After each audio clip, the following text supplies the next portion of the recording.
a todos do canal Refletindo sobre a Palavra. E graças a Deus, hoje nós tivemos mais uma oportunidade de vida. E também, com essa oportunidade de vida, nós vamos aproveitar e vamos estudar a lição da Escola Sabatina de Adolescentes. Essa lição a gente faz um resumo, né? Um resumo de 45 minutos, geralmente. É um resumo imenso, né? Mas vamos estudar essa lição e aprender e tirar o máximo de aprendizagem para cada um de nós. E a lição dessa semana tem por título Sozinho, mas não sem defesa. Então, o verso está lá em 2 Timóteo, capítulo 4, versículo 8. E para iniciarmos, nós vamos fazer a oração, né? Pedir a Deus orientação. E antes também quero pedir a vocês que, ao assistirem esse vídeo, se gostarem, deixem o like. Se não gostarem, tem todo o direito de deixar o seu dislike, né? E se quiser compartilhar, vai ajudar muito o canal, né, a se desenvolver, né, a ter um maior alcance de pessoas. Então agradecemos se você estiver fazendo isso e se você ainda não tiver, contamos com a sua ajuda. Então vamos pedir a Deus a orientação que só Ele pode dar a cada um de nós. Nosso Deus, nosso Pai, nós estamos aqui mais uma vez, Senhor, para juntos estudarmos a Tua Palavra. Pedimos que o Senhor nos oriente, nos dê Teu entendimento, meu Deus, para aquilo que o Senhor mesmo falou para nós através da Tua Palavra, Senhor. Que não venhamos interpretá-la do nosso jeito, mas do jeito que o Espírito Santo quer tirar para nós o entendimento, assim como Ele quer trazer para nós o conhecimento. Que seja conforme a Tua vontade, Senhor, e não a nossa vontade. Em nome de Teu Filho, agradecemos. Amém, Senhor. Então, na liçãozinha da semana passada, nós vemos como Paulo ficou, né, ali praticamente sozinho, mas com a ajuda do Senhor e também com a ajuda de outros, né, que tinham o agir de Deus no seu coração e assim foram ajudar Paulo naquela jornada tão difícil que era a jornada, né, de passar pelo seu grande julgamento, né. Vamos ver aqui o versículo que está em 2 Timóteo, capítulo 4, versículo 8. E o capítulo 4, versículo 8 diz assim para nós. Já agora a coroa da justiça que está guardada, a qual o Senhor reto juiz me dará naquele dia, e não somente a mim, mas também a todos quantos amam a sua vinda. Irmãos, essa mensagem aqui, né, agora eu vou pular para outro contexto, né? Esse versículo aqui, por si, ele já destroça também a teoria, né, da predestinação, porque que diz que essa coroa da justiça, ela está dada, né, para todos quanto amam a vinda do Senhor. Então, o Senhor chama toda a humanidade, mas infelizmente nem todos amam ao Senhor e, portanto, não amarão a sua vinda, né? Então, a lição dessa semana, ela vem falando que sozinho, mas não sem defesa. Embora Paulo estivesse sozinho naquela jornada, né, mesmo que ele tivesse o apoio dos irmãos, mas ele se encontrava sozinho. Naquela situação em que ele estava, em que ele foi metido, né, em que ele foi colocado. Então, ele estava ali praticamente sozinho, porém, não estava abandonado, porque havia um juiz, aliás, havia um advogado, julgando, trabalhando na causa dele, né? E Paulo, ele tinha certeza que havia também um juiz. E esse juiz, quando ele viesse, ele iria dar para ele a coroa da vida. Ou seja, Paulo tinha consciência de que nada havia feito contra o seu Senhor. Então, na parte de sábado, diz assim: o apóstolo Paulo foi levado ao julgamento perante Nero, mas sem nenhum advogado. Não havia ninguém disposto a falar em favor dele, ninguém para defendê-lo. Um dia nos encontraremos em uma situação em que teremos que defender nossa crença. Provavelmente, nesse momento, não teremos ninguém para ficar ao nosso lado e para nos defender. Eu lembro que eu tive um sonho, né? Esse sonho foi recente, né? Ano passado. E aonde eu era levada para um julgamento. E quando eu chegava ali, eu via muitas pessoas que eu entendia não fazer parte da congregação onde eu estava. Eram várias congregações. Então, todas essas pessoas, elas estavam passando por um julgamento, porque elas não aceitavam o que estava acontecendo no mundo, né? A imposição que estava sendo feita para as pessoas no mundo. Então, essas pessoas, elas não aceitavam. Então, essas pessoas estavam passando por um julgamento. E na hora que me chamavam, a mulher dizia o meu nome, né? E eu falava ali com ela, com todo respeito e tudo mais. Então, eu começava a falar para ela que tudo isso já estava escrito na Bíblia e se tratava da besta, né? Do agir da besta sobre a humanidade. Então, eu falava para ela que eu não temia naquele momento o julgamento, porque eu já sabia, porque o Senhor havia posto isso para todos nós através da sua palavra. Então, Paulo não foi diferente. Quando Paulo foi levado, ele sabia, eu vou defender o que eu creio, e eu creio na salvação em Cristo Jesus. Então, Paulo, ele não tinha ninguém, mas ele não se envergonhou, ele não temeu. E aí vem a pergunta aqui da lição. Você um dia vai ser colocado diante de um julgamento por conta do que você crê. Então, você está preparado, né, para se posicionar pelo seu Senhor? Como é que está ainda o seu pensamento em relação ao seu Senhor? Então, aqui é colocada essa pergunta para a gente refletir. A gente vai defender nessa verdade em qualquer lugar que a gente estiver. Então, como é que a gente vai se posicionar, né, pela verdade? Então, vamos aqui às perguntinhas. Em 2 Timóteo, capítulo 1, versículo 8, Paulo diz a Timóteo para não se envergonhar de ser uma testemunha para o Senhor. E também para não se envergonhar de Paulo por causa dos seus sofrimentos pelo Senhor. Por que o apóstolo fez esse apelo? Qual era a situação de Paulo nesse momento? Então, Timóteo, a gente sabe que Timóteo era um jovem. Paulo não era mais um jovem. Quando ele foi matar, quando ele foi ali feita a autorização para matar o Estevão, a Bíblia fala, deixa claro que ele era jovem. Então, provavelmente Paulo já era um pouco mais maduro do que Timóteo. E Timóteo, a Bíblia deixa claro que ele era jovem, né? Então, o que acontece? Geralmente o jovem, ele tem mais vergonha. Por exemplo, um adolescente, ele tem vergonha de... O pai vai abraçar, o pai quer elogiar na frente dos outros. Agora o pessoal tem esse negócio aí dos adolescentes ter vergonha, né? Então, o que acontece? Paulo, ele ficou preocupado que Timóteo não se envergonhasse e não retrocedesse da sua fé. Então ele disse, não tenha vergonha do evangelho, do que o evangelho pode causar, né, nas nossas vidas, como eu estou aqui algemado por causa do evangelho. Então, meu filho, não tenha vergonha nem do evangelho, nem de mim, que estou algemado por conta do evangelho. Então, muitas pessoas têm vergonha, viu, irmãos?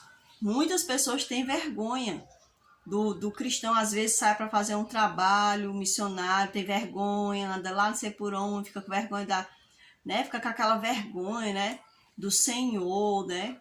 E Paulo deixou claro aqui que não é só do Senhor que muitas pessoas têm vergonha, as pessoas também têm vergonha dos seus próprios irmãos na fé. Essas pessoas que têm vergonha do irmão na fé, porque ele não aprendeu a amar ao Senhor. Porque se ele tem vergonha do irmão, que dirá do Senhor, né? E é muito triste, né? Por exemplo, você trabalhar num ambiente e a pessoa nunca saber que você é uma pessoa que guarda uma fé no Senhor. Vixe, eu nunca soube que aquela pessoa era crente, como o povo chama, né? Eu nunca fiquei sabendo que ele era evangélico, que ela era evangélica. Não é esquisito isso aí, né? Olha, eu passei um período aí afastado da congregação, mas as pessoas sabiam. As pessoas sabiam, eu não tinha vergonha de dizer que eu gostava de seguir a Jesus, né? Que eu gostava de ler a palavra, né? Não, tem gente que tem vergonha ali frequentando a congregação, uma vergonha do Senhor.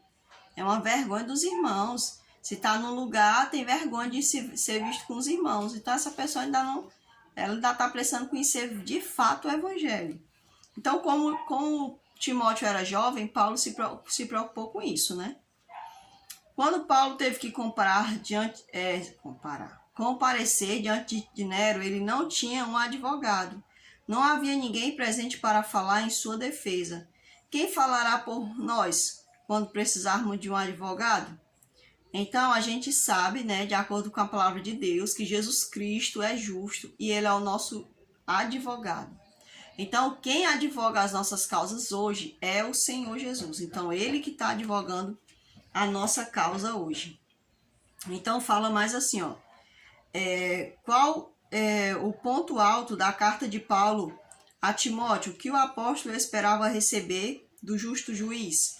Então, Paulo se preocupa que seu amado filho na fé, no caso Timóteo, né, siga adiante com o Senhor, sendo obreiro aprovado em tudo, né? E assim ele receberá a coroa da vida. Olha só o tamanho dos meus olhos agora, viu? Bem grandão. Ainda tô lendo mal ainda.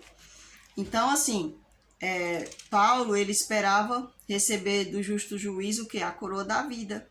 E ele fala a Timóteo, a preocupação dele é que Timóteo permaneça na fé. E nós deveríamos também nos preocupar uns com os outros, orar uns pelos outros, para que o irmão não deixasse o caminho da fé. E a coisa mais triste que existe é você ver quando alguém sai, né? A pessoa fica ali feliz porque o outro saiu do caminho da fé, né? Fica ali regozijando, ver o irmão lá no mundo ali bebendo, sei lá. E dá uma tristeza você ver a pessoa sair e ir ali pro mundo, né?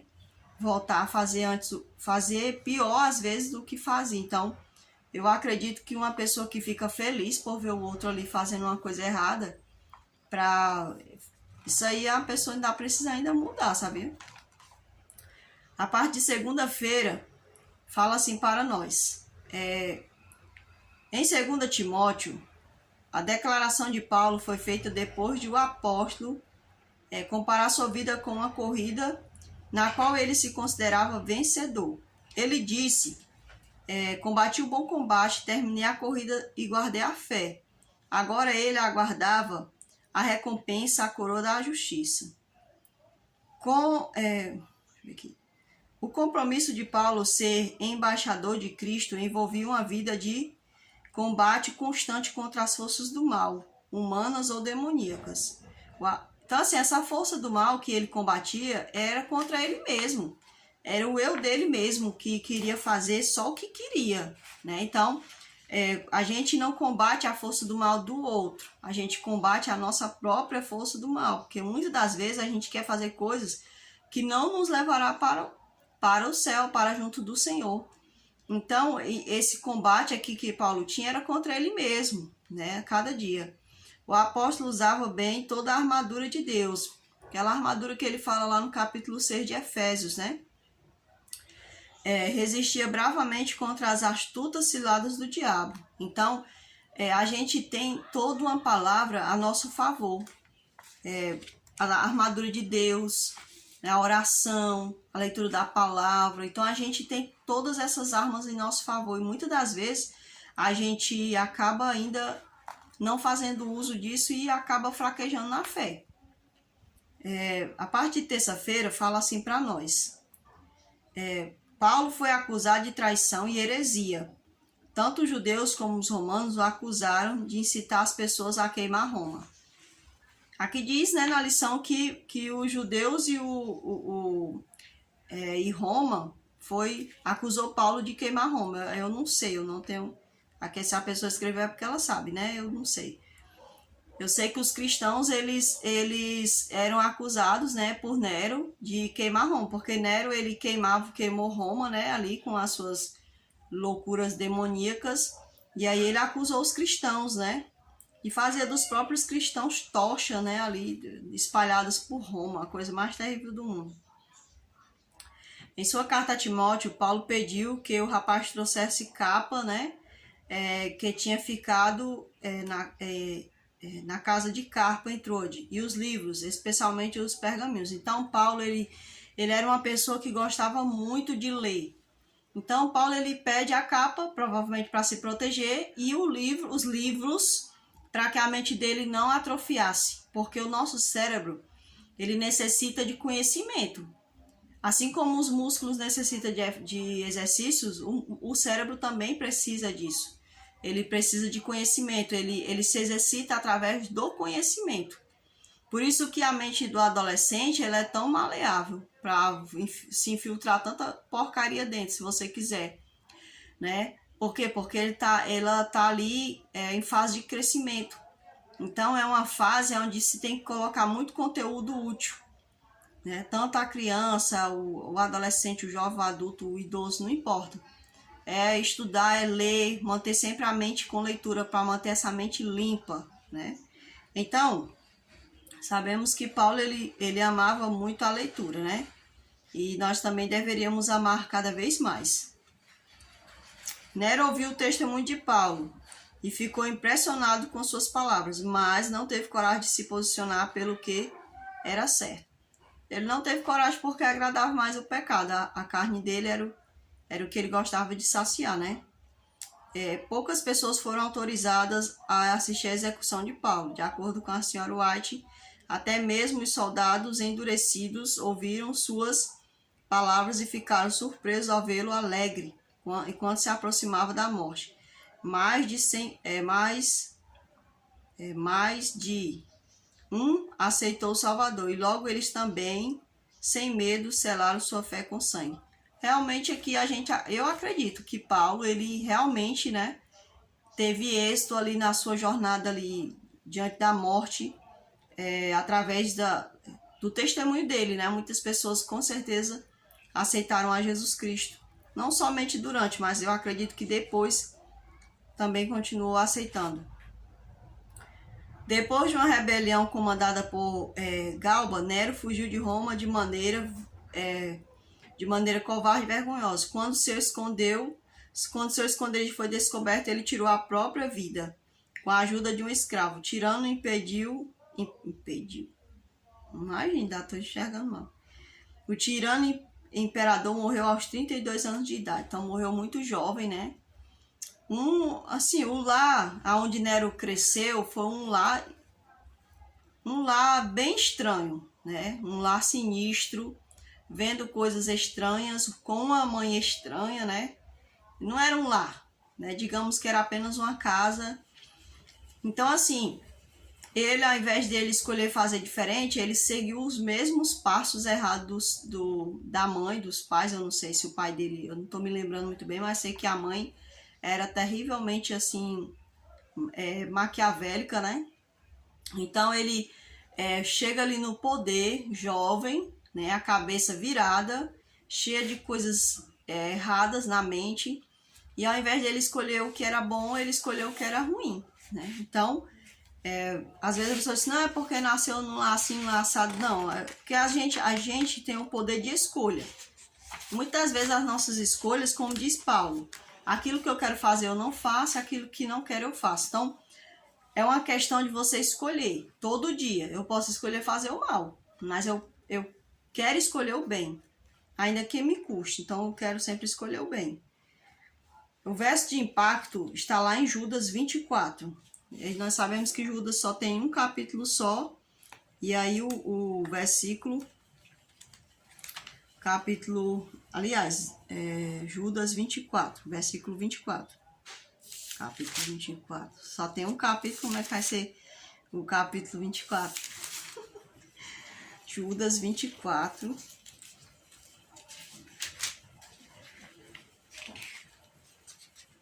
O Judas é tão pequeno que eu passei foi dele. Verso 24.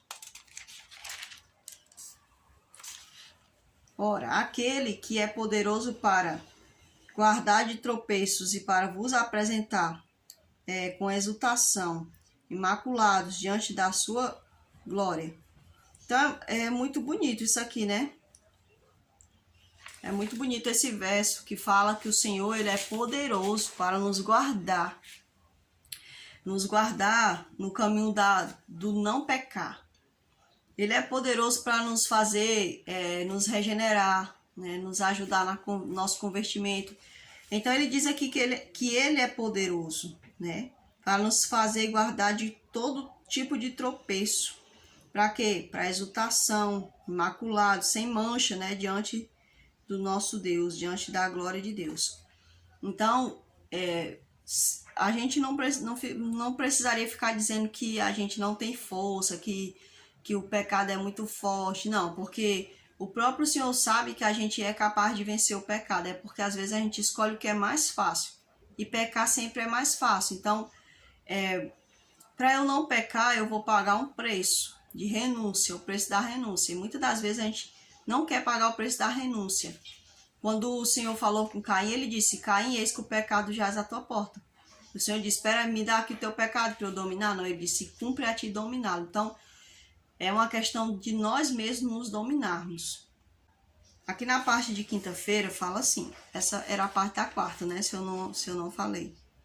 Entre os gregos e romanos, era costume permitir que um acusado tivesse um advogado ou outro representante que, por força de argumentos, eloquência, apaixonada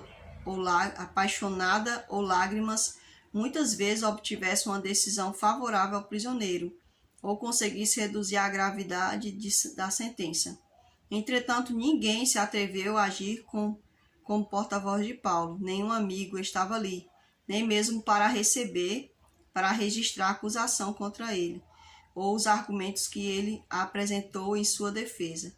Entre os cristãos em Roma, ninguém se apresentou para defender Paulo naquela hora difícil.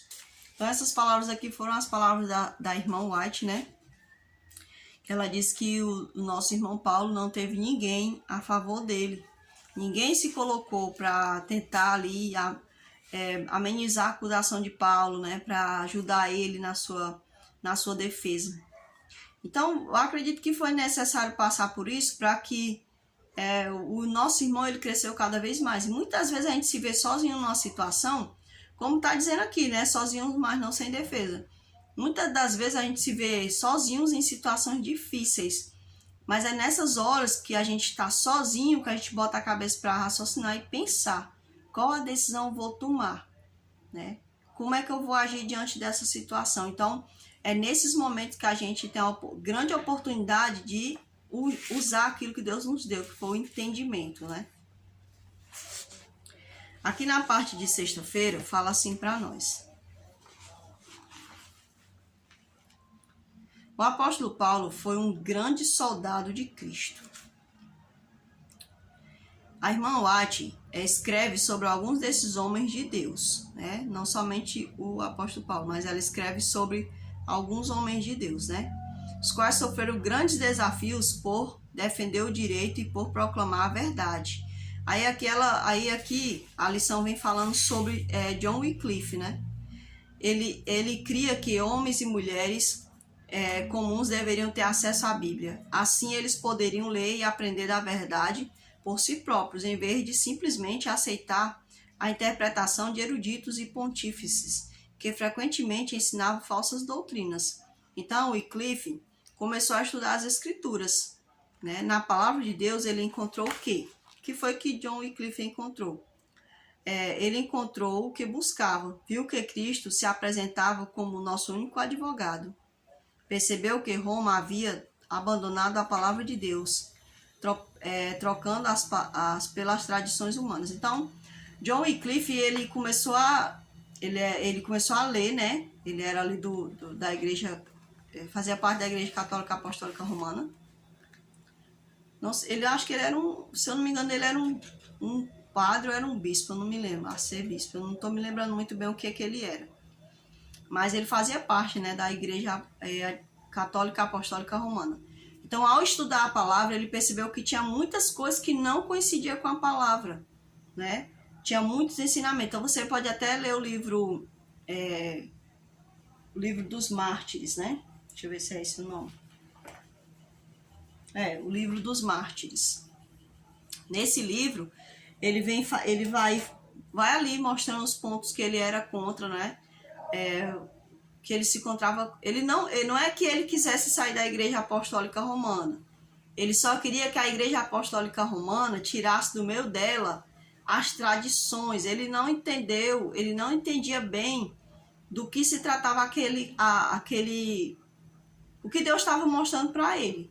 Porque Deus estava chamando ele para ser um remanescente. Mas John Wycliffe não chegou a acreditar, que ele não chegou nem a entender o que era isso. Porque ele pensou assim, não, estão corrompendo a igreja. Só que ele não entendia que a igreja havia se corrompido no passado, né? Então ele tentou ali tirar, né, as tradições humanas do meio da igreja, né? Que ele julgava ser a igreja de Cristo.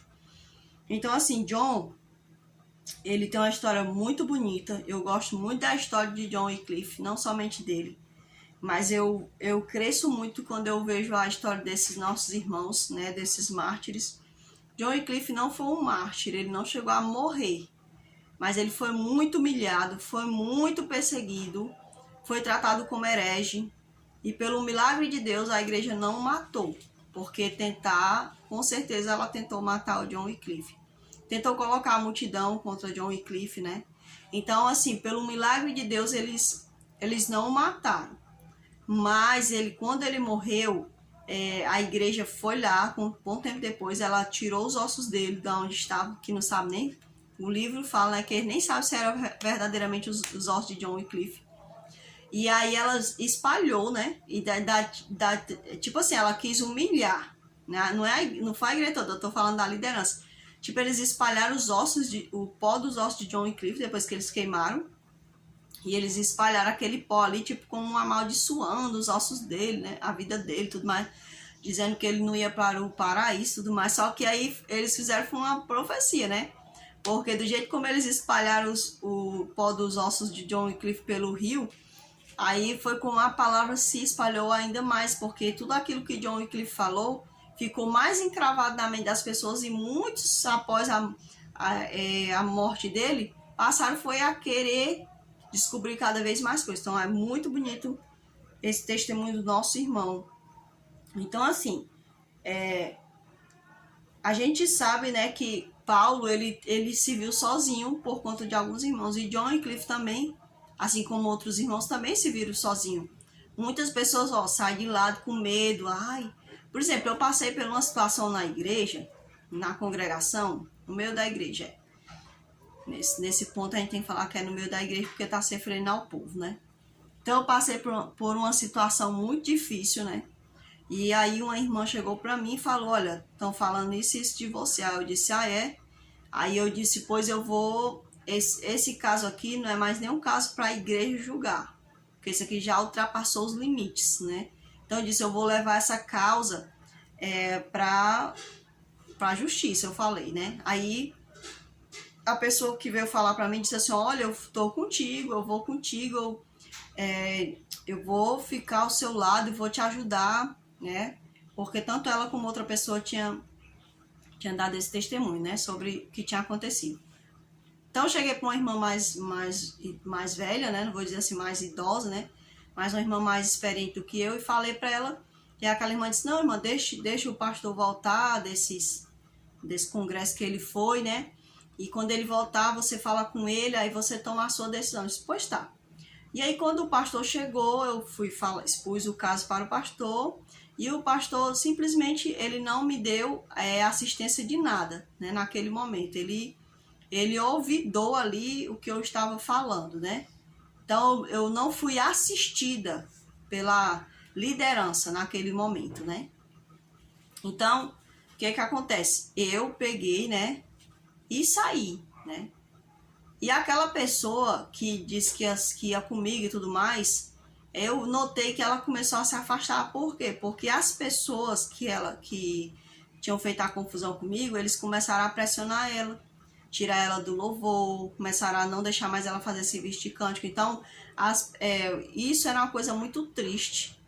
Quer dizer, que se você se posiciona em favor da verdade, porque tudo bem, eu tinha errado, eu errei.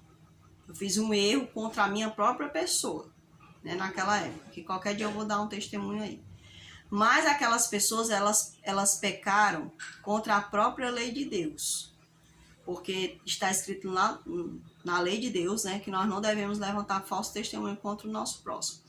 E essas pessoas, elas se juntaram, né, algumas, para levantar falso testemunho e andar na casa de outras pessoas falando coisas terríveis a meu respeito. Então, muitas das vezes a gente está num caminho, né, está ali com nossos irmãos na fé, mas muitas vezes muitas pessoas estão agindo como não cristãos, né? E às vezes até mata a fé dos outros. Quando vê as pessoas saindo da igreja, eles dizem assim, saiu porque é fraco, saiu do nosso meio porque não fazia parte de nós. Mas muitas das vezes a gente faz as pessoas saírem do nosso meio, né? A gente enche essas pessoas de mágoa, de dor, E a gente quer que as pessoas fiquem ali. A gente tacando o espinho nela, tacando o tridente nela, e a gente quer que elas fiquem ali, né? Porque se a pessoa sair, aí é motivo de falar mais ainda, né, dela. Ou seja, fica aqui pra gente continuar falando mal de você, porque se você sair, nós vamos falar mais mal ainda. Então, eu me lembro que eu, naquele momento, quando eu cheguei para o pastor e eu falei com ele, eu disse que ele não me deu assistência. Eu fiquei muito triste, né? Porque ele disse assim, pode fazer o que você quiser, que você não é mais membro dessa igreja. Falou desse jeito. Sendo que eu continuava ali sentada, né? Eu sempre estava ali sentada e tudo mais, né? Na igreja.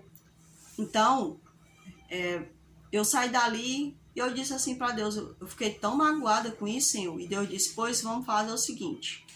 E eu não tenho medo de falar isso aqui para vocês, porque cada pessoa sabe como conversar com Deus, né?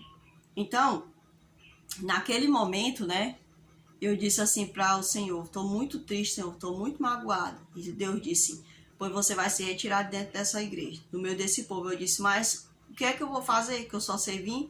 A minha vida sempre foi isso, desde quando eu era praticamente, eu era adolescente, né? Quando eu comecei a frequentar a congregação, eu tinha 13 anos de idade. Então ele disse, olha filha, você pode me adorar até debaixo de um viaduto. Eu digo isso porque foram as palavras que o Espírito Santo me falou. Então, eu saí dali hoje eu entendo que se eu tivesse permanecido no meio daquele povo e tivesse permanecido na congregação mesmo, eu passei um bom tempo sem ir para a congregação, né? Mas se eu tivesse ficado ali, eu teria ficado mais magoada, vingativa, né? Mas o Senhor disse, não, vamos se retirar do meio aqui para a gente fazer uma lavagem, né? Para a gente limpar o coração, limpar a mente. E hoje eu falo das coisas erradas que eu vi, que eu passei, que eu fiz, né?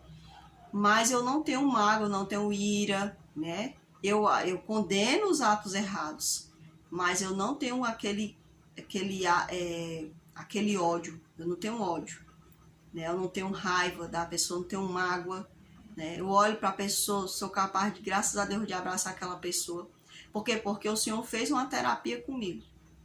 Então, muitas das vezes, quando a gente vê uma pessoa saindo da igreja, às vezes a gente nem deu assistência a ela. Mas aí, na hora de falar, a nossa língua dá uma assistência desse tamanho para falar mal dela, porque ela saiu da igreja, né? Então, Paulo, ele se viu sozinho, abandonado por alguns irmãos, né? Não por todos, mas por aqueles, muitas das vezes, que estavam ali perto, que podiam auxiliar ele, muitos chegaram a abandonar Paulo. Então, que nós possamos fazer a diferença, né? Que nós possamos nos ajudar uns aos outros, né? Que Deus possa nos fazer crescer e andar cada vez mais para o alto, sempre para o alto. A nossa direção é o alto. Eu sempre digo que nós estamos andando numa escada e a nossa escada não termina em congregações, em denominações. A nossa escada, ela vai terminar lá no céu. Então não se apegue à congregação, não se apegue à placa da igreja, se apegue a Jesus Cristo. Sim, a Jesus Cristo. Continue sempre indo para o alto, até alcançar a coroa da vida, assim como Paulo alcançou. Esse é o meu desejo, alcançar a coroa da vida. E eu acredito que o seu desejo também é o mesmo, alcançar a coroa da vida. Então vamos orar, irmãos, para que o Senhor possa nos abençoar cada vez mais. Nosso Senhor, nosso eterno Deus, Pai Santo, Deus Todo-Poderoso. Cremos que através da tua fé, meu Deus, da fé que o Senhor coloca em nós, da tua justiça, somos capazes, Pai, de chegar no céu, assim como Paulo disse. Somos capazes, Senhor, de combater o nosso bom combate e alcançarmos a coroa que está preparada para nós, desde quando o pecado entrou no mundo e que o Senhor traçou esse plano maravilhoso para a nossa salvação. Nós cremos nisso, Pai. Pelo menos eu creio.